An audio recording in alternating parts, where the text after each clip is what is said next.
نحمدہ ونصلی ونسلم علی رسولہ الکریم اما بعد فاعوذ باللہ من الشیطان الرجیم بسم اللہ الرحمن الرحیم۔ محترم ناظرین اکرام، السلام علیکم ورحمۃ اللہ وبرکاتہ۔ ناظرین اکرام، آج ہم دینی معلومات چینل پر حاضر ہیں، آپ کے ساتھ گفتگو کریں گے غسل کے مسائل پر، غسل کے تعلق سے، اور آج کی اس ویڈیو میں ہم آپ کو بتائیں گے غسل کرنے کا طریقہ کیا ہے، غسل کن چیزوں سے واجب ہو جاتا ہے، غسل میں کتنی چیزیں فرض ہیں۔ ایسے ضروری مسائل کو لے کر کے ہم گفتگو کریں گے آپ سے۔ اللہ تعالیٰ نے قرآن مجید میں ارشاد فرمایا، ان کنتم جنبا فطہروا، کہ جب تم ناپاکی کی حالت میں ہو تو تم خوب پاکی حاصل کرو۔ اس آیت کریمہ کے اندر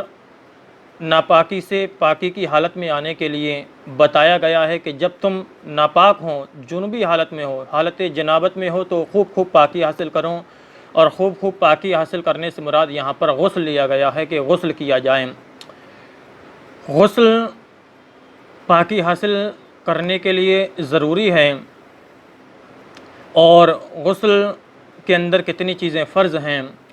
تو یاد رکھیے، غسل کے اندر 3 چیزیں فرض ہیں۔ سب سے پہلے کلی کرنا، اس کے بعد ناک میں پانی چڑھانا، اور اس کے بعد سارے بدن پر پانی بہانا۔ اس کا طریقہ کیا ہے، سنت طریقہ کیا ہے، کس طرح سے غسل کو ادا کیا جائے؟ تو اس کا سنت طریقہ یہ ہے کہ جب غسل کرنے کا ارادہ ہو، ناپاکی کی حالت سے پاکی کی حالت میں جانے کا ارادہ ہے، تو آدمی کو چاہیے غسل کرنے سے پہلے سب سے پہلے استنجا کریں۔ استنجا کرنے کے بعد خوب اطمینان سے استنجا کرنے کے بعد میں اس کو چاہیے کہ آئے، اور آنے کے بعد جب غسل کے لیے تیار ہوں تو اپنے دل میں نیت کرے کہ اے اللہ، میں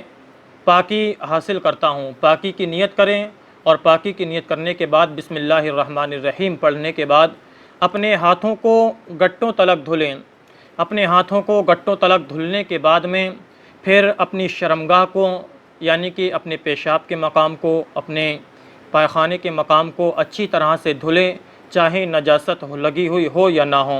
اس کے بعد میں جسم کے کسی بھی حصے پر اگر کوئی نجاست، کوئی گندگی لگی ہوئی ہو، اس کو رگڑ کر کے اچھی طرح سے دھل کر کے بالکل صاف کر لیں، اور کمر سے نیچے کے پورے آدھے بدن کو اچھی طرح سے دھل لے، صاف کر لے۔ اور صاف کرنے کے بعد میں پھر اس کو چاہیے کہ وہ وضو کریں۔ جس طرح سے نماز کے لیے وضو کیا جاتا ہے، اسی طرح سے وضو کریں۔ وضو کرنے کے درمیان جب کلی کریں تو چونکہ کلی یہاں پر غسل کے فرائض میں سے بھی ہیں، تو کلی کے اندر اس کو اس بات کا خیال رکھنا ہوگا کہ جب کلی کرے تو منہ کے اندر اتنا پانی لے کہ اس کا منہ بھر جائے، اور جسم منہ کے اندر کا کوئی بھی حصہ خشک نہیں رہنا چاہیے، منہ کے اندر کے ہر حصے تلک پانی پہنچ جانا چاہیے۔ اور جب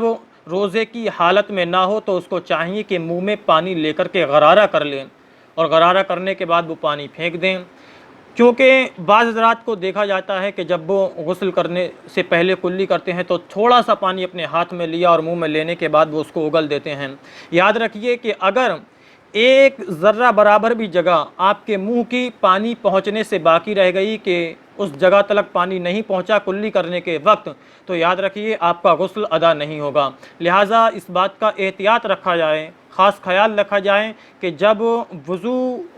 کرے غسل سے پہلے تو کلی کرتے وقت منہ کے ہر حصے میں پانی پہنچ جانا چاہیے، اور بہتر یہ ہے کہ آدمی غرارہ کر لیں۔ اس کے بعد میں جب ناک میں پانی چڑھائیں تو ناک میں پانی چڑھانا بھی چونکہ غسل کے فرائض میں سے ہیں، تو غسل کے فرائض میں سے ہے تو یہاں پر بھی اس کو خصوصی طور سے دھیان دینا پڑے گا کہ جب ناک میں پانی چڑھائے تو نرم ہڈی تلک، جو ناک کے اندر نرم ہڈی ہوتی ہے، وہاں تلک اچھی طرح سے پانی چڑھائے، اور پانی چڑھانے کے بعد صاف کر لیں بالکل اچھی طرح سے۔ یہ نہیں ہونا چاہیے بعض حضرات جس طرح سے کرتے ہیں، تھوڑا پانی لیا صحیح معنی میں اوپر چڑھا یا نہیں چڑھا، اور انہوں نے آگے کی کارروائی شروع کر دیتے ہیں۔ تو یاد رکھیے یہ ناک میں پانی چڑھانا اور کلی کرنا غسل کے فرائض میں سے ہیں۔ اگر ان میں ادنا سی بھی کمی رہ گئی تو آپ کا غسل ادا نہیں ہوگا۔ لہٰذا چاہے وہ کلی کرتے وقت ہو یا ناک میں پانی چڑھاتے وقت ہو، پورا خیال رکھا جائے کہ ناک کے اندر کا ہر حصہ جہاں تلک نرم ہڈی تلک پانی پہنچانا ضروری ہے، ہر حصہ بھیگ جائے، صاف کر لیا جائے، یوں ہی کلی کرتے وقت بھی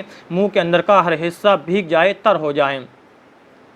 اس کے بعد میں چہرے کو دھلیں، اپنے ہاتھوں کو دھلیں اور مسح کریں، اور مسح کرنے کے بعد پیروں کو دھلیں۔ اگر کسی ایسی جگہ پر غسل کر رہا ہے جہاں پر غسل کا پانی جمع ہو جاتا ہے، ٹھہر جاتا ہے، تو اس کو چاہیے مسح کرنے کے بعد پیروں کو نہ دھلیں، بلکہ جب غسل مکمل ہو جائے اس کے بعد میں اپنے پیروں کو نکلنے کے بعد دھلیں۔ اور اگر کسی ایسی جگہ پر وہ غسل کر رہا ہے جہاں پر غسل کا پانی ٹھہرتا نہیں ہے، جیسے آج کل ہمارے یہاں کے باتھ روم ہوتے ہیں، غسل خانے ہوتے ہیں، تو ان کے اندر چونکہ پانی ٹھہرتا نہیں ہے، پانی نکلتا چلا جاتا ہے، تو ایسی جگہ پر مسح کرنے کے بعد پیروں کو دھل لیں۔ اب پیروں کو دھلنے کے بعد اپنے جسم پر پانی بہانا ہے۔ پانی بہانے کے بارے میں علماء کرام کے 3 قول نقل کیے جاتے ہیں۔ پہلا قول نقل یہ کیا جاتا ہے کہ سب سے پہلے داہنے کاندھے پر پانی ڈالیں، پھر بائیں کاندھے پر پانی ڈالیں اور اس کے بعد سر پر پانی ڈالیں۔ دوسرا قول یہ بھی نقل کیا گیا ہے کہ پہلے داہنے کاندھے پر ڈالیں، پھر سر پر پانی ڈالیں، پھر بائیں کاندھے پر ڈالیں۔ تیسرا قول یہ ہے کہ پہلے سر پر پانی ڈالیں، پھر داہنے کاندھے پر پانی ڈالیں، پھر بائیں کاندھے پر ڈالیں۔ الغرض چاہے کسی بھی طریقے سے آدمی غسل ادا کرنا چاہے اس کا غسل ہو جائے گا، چاہے داہنے کندھے سے شروعات کریں، چاہے سر سے شروعات کریں، لیکن خیال یہ رہے کہ جسم کا ہر حصے پر پانی پہنچ جانا ضروری ہے، پانی کا بہہ جانا ضروری ہے۔ کوئی بھی ذرہ برابر بھی جگہ اگر باقی رہ گئی، خشک رہ گئی، وہاں پر پانی نہیں پہنچا تو یاد رکھیے غسل ادا نہیں ہوگا، اور جب غسل ادا نہیں ہوگا تو اس غسل کے بعد آپ نماز پڑھیں گے اور جو بھی عبادات جو پاکی سے متعلق ہے کریں گے وہ ادا نہیں ہوں گی۔ لہٰذا پانی بہاتے وقت خاص خیال رکھا جائے کہ جسم کے ہر حصے پر پانی پہنچ جائے۔ اس کے بعد میں پانی جسم پر جو بال ہیں، بھوں کے بال، مونچھوں کے بال، داڑھی کے بال، تو جو بھی جسم کے بال ہیں ایسا نہ ہو کہ صرف بالوں کے اوپر سے پانی نکل جائے، بلکہ بالوں کی خال تلک، نیچے تلک ہر جگہ پانی کا پہنچنا ضروری ہے، پانی کا بہنا ضروری ہے۔ اگر پانی نہیں پہنچا تو غسل ادا نہیں ہوگا۔ اسی طرح سے ایک مسئلہ یہ ہے کہ عورت اور مرد جب غسل کریں گے تو عورتوں کے لیے ایک مسئلہ یہ ہے کہ اگر عورت جب غسل کر رہی ہے اور اس کے سر کے بالوں کی چوٹی بندھی ہوئی ہے، بندھے ہوئے بال ہیں، تو اس کے لیے ضروری نہیں ہے کہ وہ چوٹی کو کھول کر کے اپنے بالوں کو بھگوئیں، بلکہ چوٹی کو باندھے صرف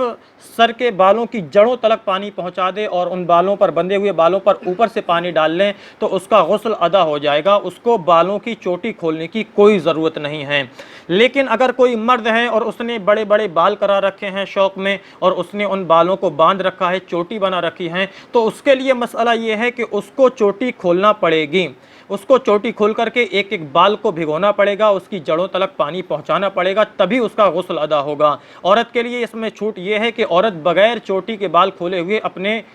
بالوں کو بھگو لے، جڑوں تلک بس پانی پہنچا دے، اس کا غسل ہو جائے گا۔ لیکن اگر چوٹی بندھی ہوئی نہیں ہے،